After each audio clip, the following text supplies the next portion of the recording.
Shalom saudara, senang berjumpa kembali. Kali ini kita akan membahas tentang pertanyaan siapakah antikristus dan apakah ia yang kita nantikan di akhir zaman ini? Tentu sebagai orang Kristen kita pernah mendengar tentang antikristus. Cukup banyak pandangan dan pengajaran Alkitab tentang antikristus ini, khususnya yang berhubungan dengan keadaan akhir zaman. Karena itu, izinkan saya dalam video ini memberikan pandangan, dan saya berharap saudara semua bisa menerima dan memperoleh pelajaran yang berharga dan penting buat iman Kristen kita.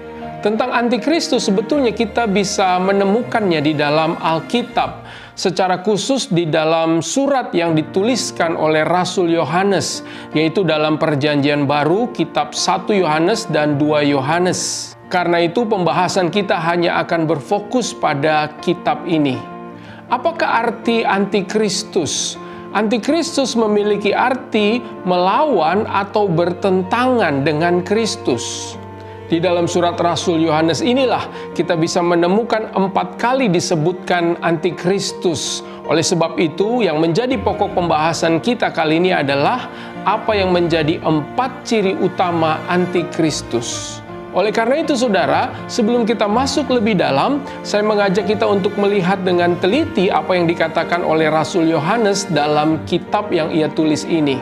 Dalam 1 Yohanes 2 ayat yang ke-18 dikatakan, "Anak-anakku, waktu ini adalah waktu yang terakhir, dan seperti yang telah kamu dengar, seorang antikristus akan datang. Sekarang telah bangkit banyak antikristus. Itulah tandanya bahwa waktu ini benar-benar adalah waktu yang terakhir." Nah, saudara yang dikasih oleh Tuhan, di dalam Alkitab terjemahan bahasa Indonesia, khususnya dalam ayat yang kita baca tadi, dikatakan seorang antikristus. Hal inilah yang menyebabkan terjadinya perbedaan pendapat, bahkan terjadinya silang pendapat dari pengajaran Alkitab atau tafsiran Alkitab tentang antikristus ini.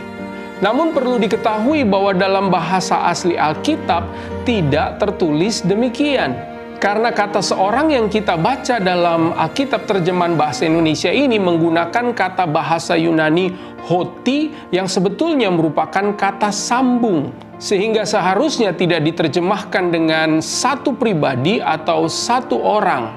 Karena itu dalam hal ini saya berpendapat bahwa kata yang tepat untuk digunakan adalah kata bahwa yang merupakan kata sambung dalam bahasa Indonesia.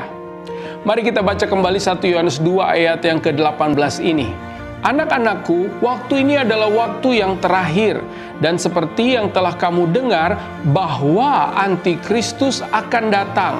Sekarang telah bangkit banyak antikristus."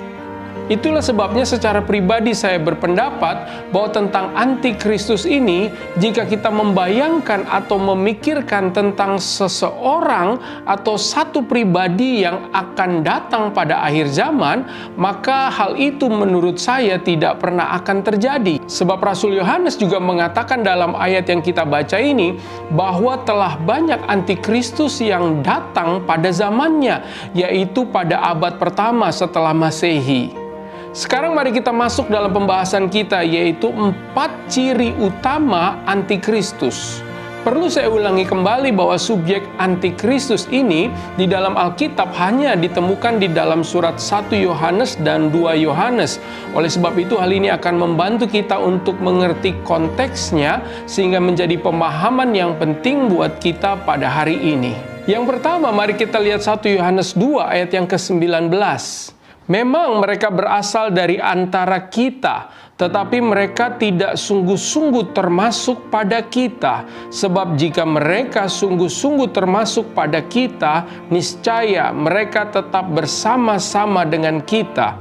Tetapi hal itu terjadi supaya menjadi nyata bahwa tidak semua mereka sungguh-sungguh termasuk pada kita." Dijelaskan oleh Rasul Yohanes dalam ayat ini bahwa terdapat 2 subjek. Yang pertama adalah mereka dan yang kedua adalah kita. Siapakah mereka? Tentu mereka adalah orang-orang yang memiliki roh antikristus, dan mereka ini adalah yang tidak lagi bersekutu bersama-sama dengan kita. Nah, siapakah kita?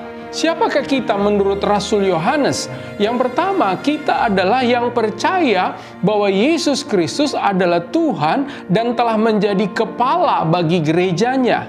Dan yang kedua, kita adalah umat tebusannya yang bersekutu bersama-sama sebagai tubuhnya. Secara lebih jelas, siapakah mereka? Siapakah antikristus ini? Mereka adalah yang tidak mau dan tidak lagi dapat bersekutu dengan kita. Mereka adalah orang yang memutuskan untuk independen, tidak mau lagi bergantung, bersatu, bersekutu dengan orang yang lain, secara khusus kita sebagai gerejanya. Siapakah mereka? Mereka adalah yang sangat membenci tentang kesatuan tubuh Kristus. Mereka bukan hanya menentang, tetapi mereka akan berupaya untuk menghancurkan upaya terciptanya kesatuan tubuh Kristus. Dan siapakah mereka ini? Tentu mereka yang tidak lagi ingin menjadi bagian dalam komunitas umat tebusannya, yang saling memiliki, saling menopang, saling berbagi, saling menguatkan, saling menjadi berkat, saling berkorban, saling mendahului kepentingan bersama di dalam kasih Tuhan Yesus Kristus. Rasul Yohanes juga mengatakan sebelumnya di dalam 1 Yohanes 1 ayat yang ke-7, tetapi jika kita hidup di dalam terang, sama seperti Dia ada di dalam terang, maka kita beroleh persekutuan seorang dengan yang lain, dan darah Yesus, anaknya itu menyucikan kita daripada segala dosa. Hal ini membuktikan bahwa mereka adalah yang hidup di dalam kegelapan, dan mereka yang hidup dalam kegelapan tidak akan bisa bersekutu dengan kita yang hidup di dalam terang. Kita mengerti bahwa mereka yang hidup dalam kegelapan adalah mereka yang ketika mendengarkan kebenaran ini memutuskan untuk pergi dan menghilang, membuktikan bahwa mereka bukanlah bagian dari kita. Yang kedua, mereka yang menyangkal bahwa Bapa adalah Allah dan Yesus Kristus adalah Allah.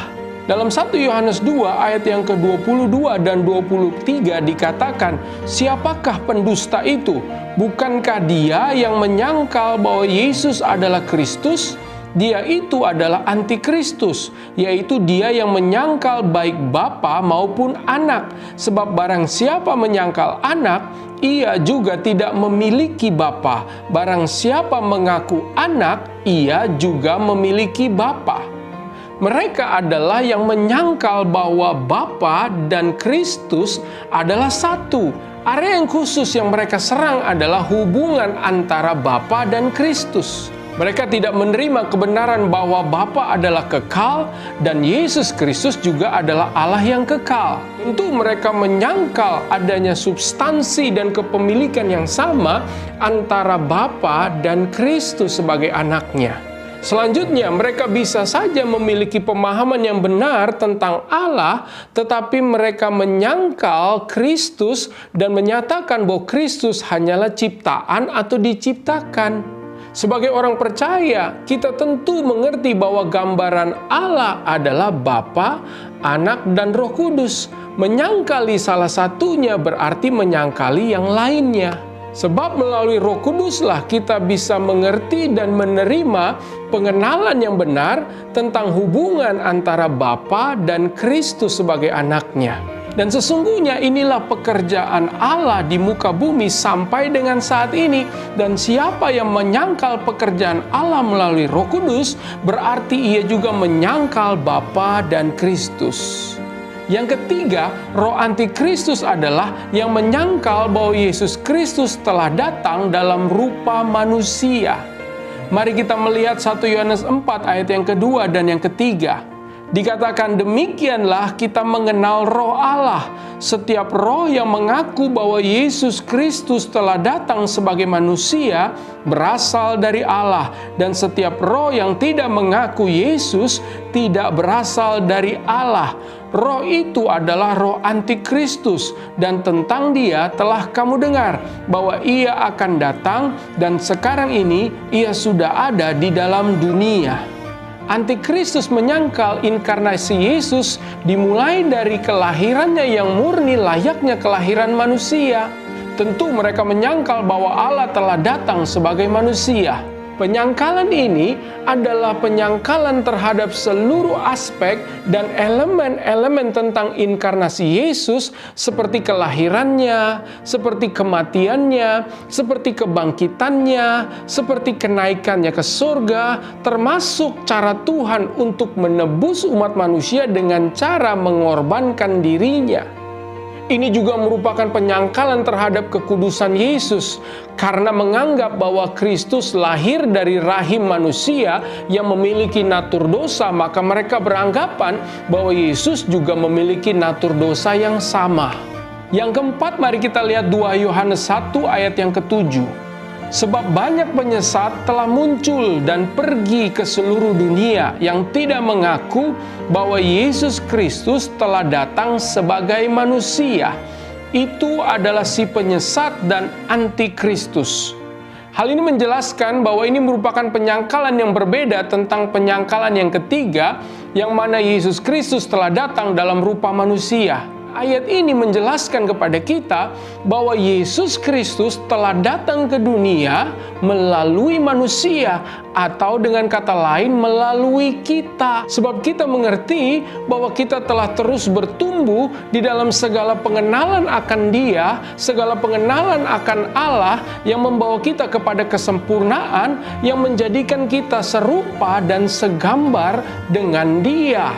Oleh Roh-Nya, kita akan menjadi wujud nyata Kristus yang tepat dan yang benar di dunia ini. Aspek lain dari kedatangannya adalah untuk menyatakan bahwa kehadirannya di dalam diri kita merupakan bukti hadirnya kerajaan Allah di muka bumi. Sebab Kristus adalah wujud nyata dari kerajaan Allah. Di dalam doanya Tuhan Yesus mengajarkan kepada kita, datanglah kerajaanmu, jadilah kehendakmu di bumi seperti di sorga. Jadi saudara, pertanyaan selanjutnya, apakah antikristus yang kita nantikan di akhir zaman ini? Maka jawaban tegas saya adalah bukan. Sebab yang kita nantikan adalah melalui tubuh ini kita menjadi wujud nyata Kristus di dunia. Yang kita nantikan saat ini, yang kita nantikan di akhir zaman ini adalah melalui tubuh Kristus, melalui gerejanya yang bersekutu, yang bersatu meskipun berbeda karunia, berbeda jawatan atau doktrin denominasi, tetapi kita memiliki Tuhan yang sama dan panggilan yang sama untuk mewujudkan Kristus dan menghadirkan kerajaan Allah di seluruh bumi. Sambil kita menantikan kedatangan Kristus yang kedua kali untuk membawa kita pada kemuliaannya dan mengubah tubuh ini menjadi tubuh kemuliaan. Kesimpulannya adalah antikristus bukanlah fokus kita. Antikristus bukanlah fokus gereja. Fokus kita, fokus gereja adalah kemuliaan Kristus. Inilah Injil yang kita beritakan sampai Ia datang kembali. Terima kasih sudah menyaksikan video ini. Tuhan Yesus memberkati saudara. Immanuel, Ia menyertai kita senantiasa.